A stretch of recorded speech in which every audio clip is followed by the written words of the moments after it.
The University of Texas community is remembering the victims and survivors of the 6th Street mass shooting. The weekend shooting left 3 people dead, including 21-year-old UT senior Savitha Sham.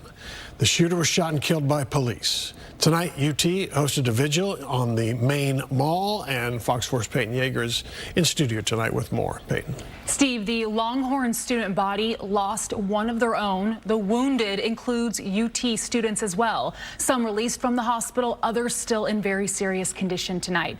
Plus, we're expecting an update from Austin police tomorrow on the investigation at a time the gunman's personal life and affiliations are under a microscope.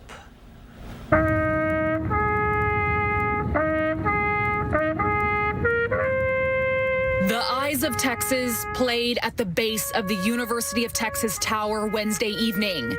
Heavy hearts at the home of the Longhorns. It is the kind of weight that comes when we are reminded how fragile life truly is. Classmates and faculty honoring UT senior Savitha Sham, killed on a carefree college night out. Sunday morning's 6th Street mass shooting claimed Sean's life, along with Ryder Harrington, a 19-year-old with ties to Texas Tech University, and 30-year-old George Peterson.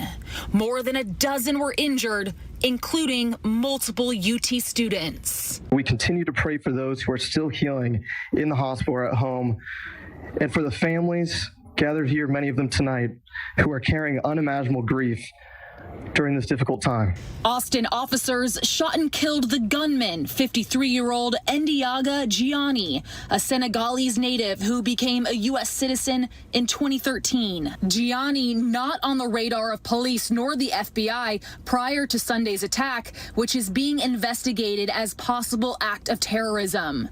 A photo from the scene shows Gianni wearing a hoodie that read, "Property of Allah." Law enforcement later found the gunman was also wearing a t-shirt with an Iranian flag design on underneath. Investigators working to determine if the mass shooting was inspired by the U.S. and Israel's attack on Iran. New court documents from Bexar County reveal Gianni's ex-wife accused him of, quote, cruel treatment in a 2022 divorce filing. He lost custody of his 2 children after he failed to appear for a scheduled hearing. In a handwritten response to the court, Gianni said he totally disagreed and quite frankly felt insulted by the many false statements in the filing. At the bottom of the letter, Gianni provided his address in Pflugerville.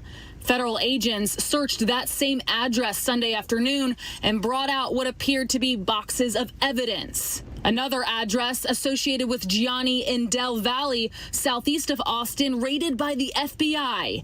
Video from that apartment complex shows Gianni leaving before the mass shooting. He was an extremely hard worker, an incredible sparring partner and teammate. Brody Othout now raising money for the family of George Peterson. The two trained together at an MMA gym in Minnesota. Peterson recently moved to Austin, out last week making new friends, while still staying in touch with his longtime friends.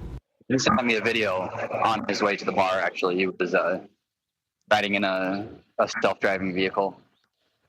Thought it was pretty cool.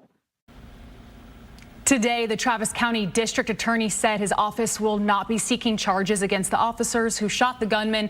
The shooting went to a grand jury, but that's standard protocol. The body-worn camera from the officers will be released tomorrow, Thursday, at a noon press conference. We'll be following it.